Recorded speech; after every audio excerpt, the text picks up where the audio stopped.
नमस्कार, स्वदेश न्यूज देख रहे हैं आप। मैं हूं आपके साथ ऋषभ सोनी और लेकर आया हूं छत्तीसगढ़ की खास डिबेट, जिसमें आज हम बात करेंगे अपराधियों की। छत्तीसगढ़ की सियासत में अपराध और अपराधियों को लेकर उठ रही राजनीति अब नए मोड़ पर पहुंच चुकी है। सत्ता पक्ष और विपक्ष दोनों ही एक दूसरे पर अपराधियों को संरक्षण देने के आरोप लगा रहे हैं। कभी अपराध पर नियंत्रण की बात होती है तो कभी अपराधियों की कुंडली विरोधी पार्टियों से जोड़ दी जाती है, लेकिन इस पर राजनीतिक बहस भी गर्मा चुकी है। दरअसल प्रदेश में अपराध को लेकर सियासी बयानबाजी थमने का नाम नहीं ले रही।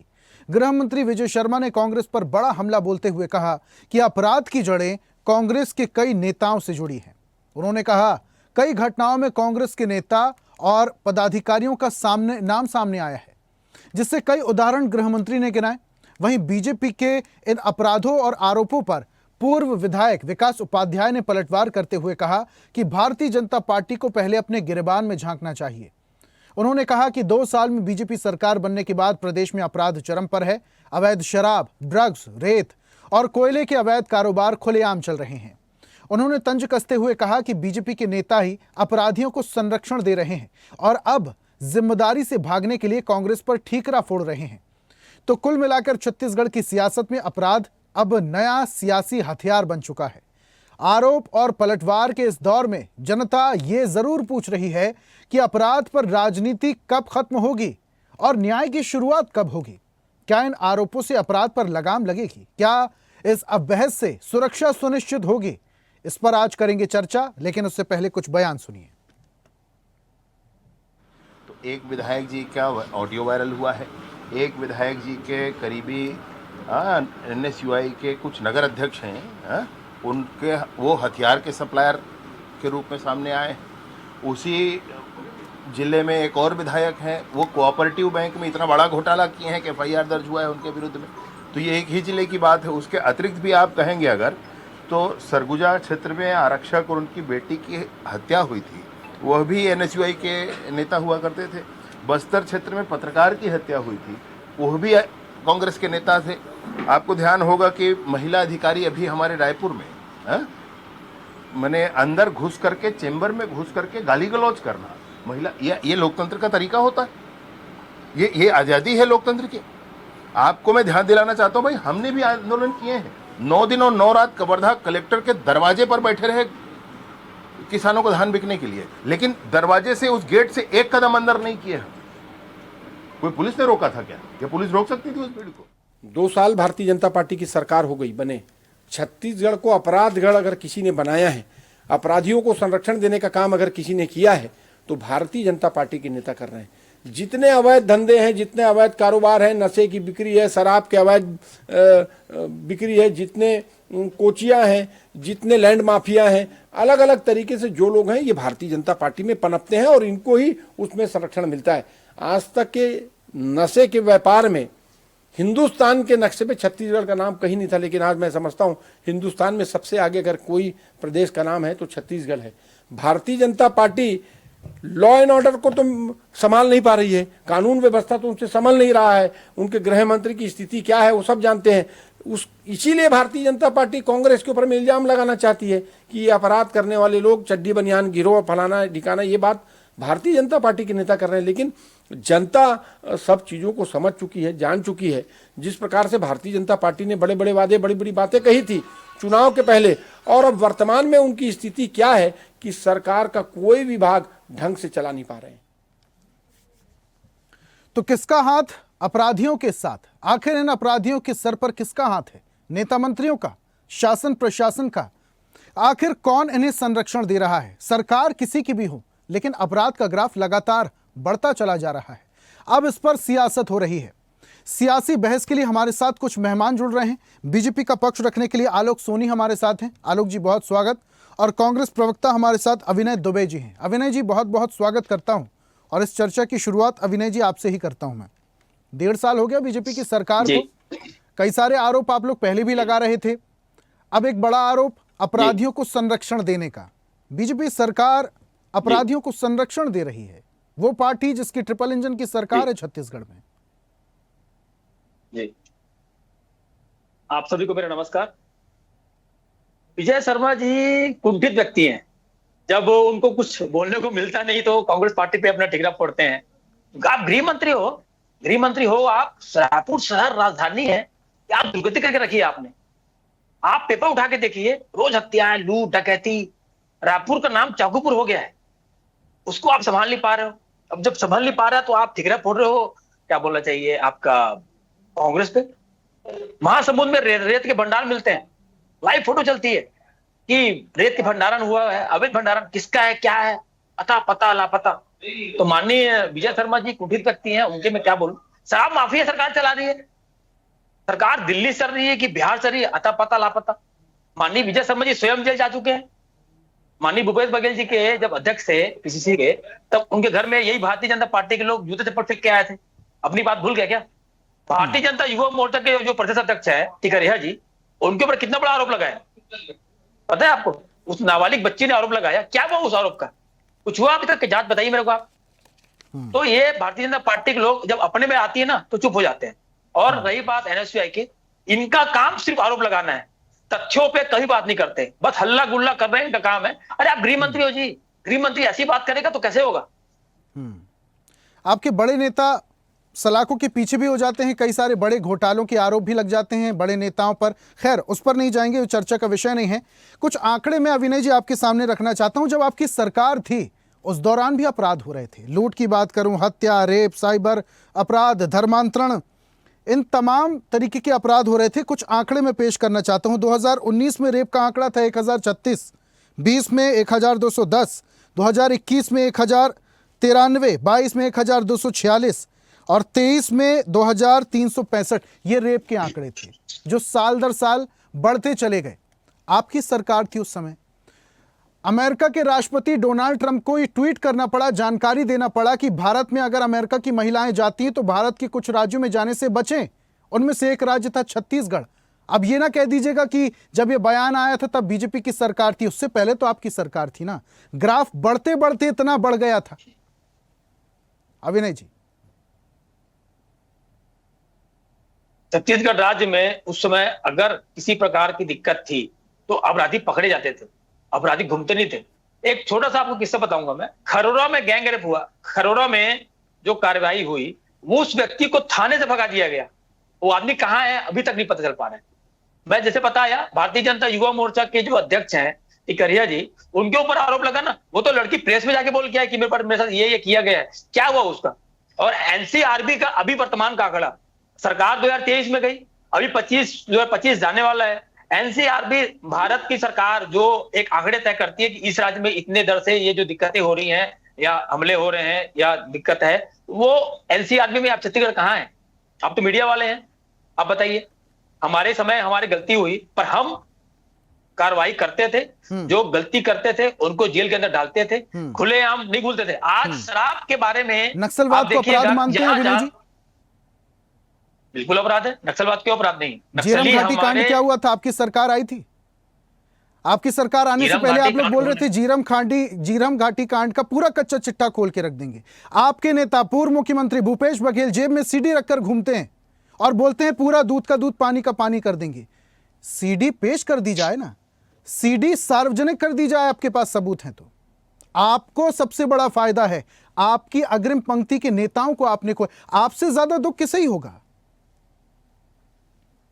झीरम घाटी की बात आपने की, झीरम घाटी के सबसे अगर नक्सलवाद से अगर कोई पीड़ित है सबसे ज्यादा तो हम पीड़ित हैं। जैसे आपने बताया कि विद्याचरण शुक्ल जी, नंद कुमार पटेल जी, हमारी अग्रिम पंक्ति के नेताओं ने, हमारे अग्रिम पंक्ति के वरिष्ठ नेताओं ने इसमें बलिदान दिया।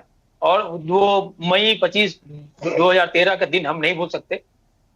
आपने जो बात कही, क्योंकि न्यायालयीन प्रक्रिया है और छत्तीसगढ़ पुलिस को ये कार्रवाई करनी थी।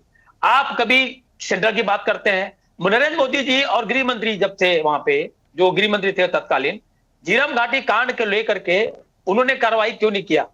अगर उस समय माननीय भूपेश बघेल जी लगातार इस बात को करते रहे कि छत्तीसगढ़ पुलिस को कार्रवाई करने दी जाए। आपकी सरकार आई थी ना भाई साहब, आपकी सरकार आई थी, भूपेश सरकार थी, कांग्रेस की सरकार थी, आप आवाज उठाते ना। भूपेश बघेल भरे मंच से कहते हैं कि सीडी है उनके पास सबूतों की, पेश कर दें, सार्वजनिक कर दें, आज भी वक्त है, पेश कर दें। आप कह दीजिए स्वदेश न्यूज के मंच से भूपेश बघेल जी सीडी सार्वजनिक कर दीजिए। आज का आज, दूध का दूध, पानी का पानी हो जाएगा। आऊंगा वापस से आपके पास। आलोक जी का मैं रुख कर लेता हूं। आलोक जी, आपकी भले ही ट्रिपल इंजन की सरकार है, लेकिन क्या जनता ने इसी बात पर भरोसा किया था कि अपराध का ग्राफ लगातार बढ़ता जाए? रेप, साइबर अपराध, धर्मांतरण, कारोबारी और तस्करी, नशाखोरी, चाकूबाजी, तमाम तरीके के अपराध ग्राफ पकड़ रहे हैं। जैसे शेयर मार्केट उछाल मारता है, यहां पर छत्तीसगढ़ में अपराध का ग्राफ उछाल मार रहा है। ऋषभ जी, आपको, साथी प्रवक्ता और आपके सभी दर्शकों को मेरा नमस्कार। देखिए, आपने अभी जो आंकड़े बताए कांग्रेस के शासनकाल के, तो एक बात आपके दर्शकों को आपके चैनल के माध्यम से बताना चाहूंगा कि कांग्रेस के समय पर में तो एफआईआर ही दर्ज नहीं की जाती थी। तो अपराध के जब तक आंकड़े आपने एफआईआर ही दर्ज नहीं करी, तो ये वो आंकड़े हैं जब एफआईआर दर्ज नहीं की जाती थी अपराधियों के खिलाफ में, और अपराधी खुलेआम घूमते थे। तो अगर ये वो एफआईआर दर्ज होती तो और वो आंकड़ा कितना बड़ा होता। दूसरी बात, आज चाहे बलौदाबाजार हिंसा की घटना की बात करूं या अन्य किसी जगह की मैं बात करूं, क्यों कांग्रेस का हाथ बार बार सामने आता है? इस तरह की हिंसा में क्यों कांग्रेस के नेताओं का हाथ सामने आता है? आज छोटे मोटे अपराधियों से लेकर के बड़े बड़े अपराध तक में कांग्रेस के नेताओं का हाथ क्यों समझ में आता है? तो क्या कांग्रेस ये चाहती है कि छत्तीसगढ़ में चूंकि उनकी सरकार नहीं है, तो जो शांति प्रक्रिया जो बहाल हो रखी है वो शांति प्रक्रिया नहीं होना चाहिए? क्या कांग्रेस इसे द्वेषपूर्ण तरीके से अपने नेताओं को उकसा रही है कि छत्तीसगढ़ की शांति जो है वो भंग हो? इस बात का मैं समझता हूं कांग्रेस को जवाब देना चाहिए। दूसरी बात, बार बार प्रवक्ता जी आदरणीय विजय शर्मा जी को कुंठित आदमी कह रहे थे। हमारे गृह मंत्री जी ने छत्तीसगढ़ को, जो छत्तीसगढ़ के पैरों की सबसे बड़ी बेड़ी है नक्सलवाद, उससे मुक्ति दिलाने की कसम खाई हुई है और उस पे वो पूरी तरह से सफल रहे हैं। किस बात की कुंठा होगी? जिस गृह मंत्री ने इतना बड़ा बीड़ा उठाया है छत्तीसगढ़ की जनता के खिलाफ में, कांग्रेस के शासनकाल में मुझे कभी याद नहीं आता कि ऐसा कोई प्रयास किया गया हो या कभी इस तरह का संवाद भी कांग्रेस के शासनकाल में किया गया हो। और ये वही कांग्रेस है जिसने अपने शासन में संगठित रूप से अपराध किए। और जब आप अपराध करते हैं, चाहे वो आर्थिक हो, आलोक जी, अभी आप जिक्र कर रहे थे कि कांग्रेस शासनकाल में, आलोक जी सुनिए, अभी आप जिक्र कर रहे थे कांग्रेस के शासनकाल में एफआईआर ही दर्ज नहीं होती थी। एफआईआर दर्ज न होने की वजह से इतने आंकड़े, दर्ज होती तो न जाने आंकड़ा क्या होता। यही आप कह रहे हैं? आप कुछ आंकड़े आपके भी हैं। जी बिल्कुल, आपकी 1.5 साल से सरकार है, आपके भी कुछ आंकड़े में जनता के सामने रखना चाहूंगा। हर रोज 2 मर्डर हो रहे हैं, औसतन बता रहा हूं मैं। हर रोज 2 मर्डर, हर रोज 8 से ज्यादा अपहरण, हर रोज 7 से ज्यादा रेप, हर रोज 18 से ज्यादा चोरियां होती हैं, 1 लूट होती है। 1.5 साल में 2452 हत्या के प्रकरण दर्ज किए गए हैं साहब, ये बहुत बड़ा आंकड़ा है। और अपहरण के मामले में बताता हूं 7800 से ज्यादा है, 18800 से ज्यादा चोरी के मामले दर्ज किए गए हैं। और ये मैं आंकड़े नहीं पेश कर रहा हूं, ये छत्तीसगढ़ विधानसभा में पेश किए गए आंकड़े हैं। आलोक जी, ये आंकड़े पर नजर डालना बहुत जरूरी है। 1.5 साल में ये आंकड़े हो गए। आपकी ट्रिपल इंजन की सरकार है, जनता ने कितना भरोसा करके आपको निचले स्तर से लेकर ऊपर तक बैठाया है। ट्रिपल इंजन की सरकार आपकी, आप दावे और वादे करते हैं, क्या ये दावे और वादे सारे खोखले हैं? बिल्कुल नहीं। ये भारतीय जनता पार्टी विष्णुदेव साय की सुशासन की सरकार है। अपराधी चाहे वो अपराध करे, लेकिन वो पकड़े जा रहे हैं, भाग नहीं रहे, कानून की गिरफ्त में है। दूसरी बात, आलोक जी, ये तर्क बहुत ज्यादा व्यर्थ है। आलोक जी, ये तर्क बहुत ज्यादा व्यर्थ है कि अपराधी अपराध कर रहे हैं तो पकड़े जा रहे हैं। अपराधी क्यों अपराध कर रहे हैं? अपराध करने ही क्यों दिया जा रहा है? ऋषभ जी, ये बात है कि अपराध करने क्यों दिया जा रहा है, तो जब कानून का भय होता है तो अपराधों की संख्या में कमी आती है, लेकिन अपराध पूरी तरह से खत्म नहीं किया जा सकता। पहली बात। दूसरी बात, भारतीय जनता पार्टी क्या प्रयास जी, कर आप रही है? नक्सलवाद खत्म कर सकते हैं, अपराध क्या चीज है? बिल्कुल नक्सलवाद बिल्कुल कर सकते हैं। बस सालों से, शताब्दियों से जड़े जमाए बैठा था नक्सलवाद। लाल आतंक आप खत्म कर रहे हैं, सरकार, विपक्ष आपकी तारीफ कर रहा है। दुश्मन वो सामने है जिसे आपको मारना है, जिसे आपको समझाना है। और ये जो अपराध की बात हो रही है, हर गली मोहल्ले पे कौन कब किसके दिमाग में क्या चल रहा है, लेकिन उसके बावजूद भारतीय जनता पार्टी ने जो प्रयास किया उसे सुनिए। आलोक जी, कई ऐसे मामले हैं, तस्करी जब होती है तो बिना विभाग के अधिकारियों की मिलीभगत के, बिना नेता मंत्रियों की मिलीभगत के तस्करी नहीं हो सकती। ये बात आप बखूबी समझते हैं, भले ही आप स्वदेश न्यूज के मंच पे ऑन टीवी ऑन रिकॉर्ड ना बोलें, लेकिन आप ये समझते हैं हो रही है ना तस्करी। मेरी सरकार ने क्या प्रयास किए हैं? मेरी सरकार ने इस बात को समझा और कमिश्नर प्रणाली को लेकर के हम आ रहे हैं।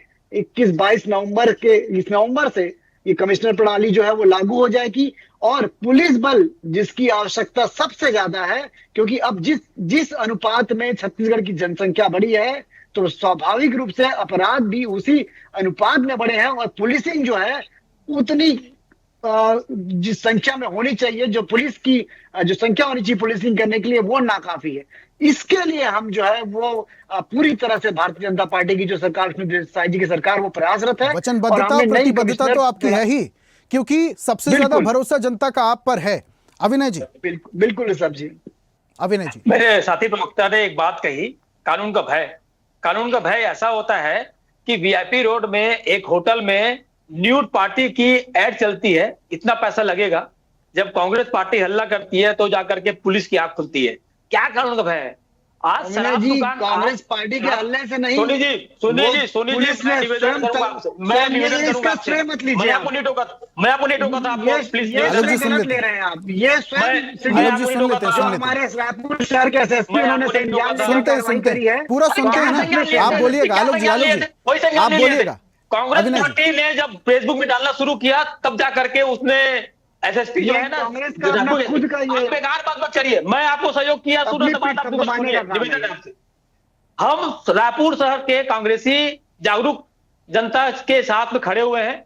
दूसरी बात, आपने जो बात कही ना सोनी जी, एक बार गाड़ी निकल के ना रायपुर घूमिएगा, जो शराब दुकान, जितनी भी शराब दुकानें ना, वहां जाके देखिएगा कि रोड में बैठ के लोग शराबखोरी कर रहे हैं। क्या कानून का भय होना चाहिए? दूसरी बात, आपने जो बात कही, वीआईपी रोड में अभी हाल ही में एक बार में जहां पे रात में डांस जो भी होता है वहां पे चाकूबाजी हो रही है, लाइव वीडियो चल रहा है। क्या आप कानून के भय की बात कर रहे हो? आप कानून का भय है। कानून का भय तब होता है कि जब आदमी हत्या, लूट, डकैती इस पर लगाम लगे।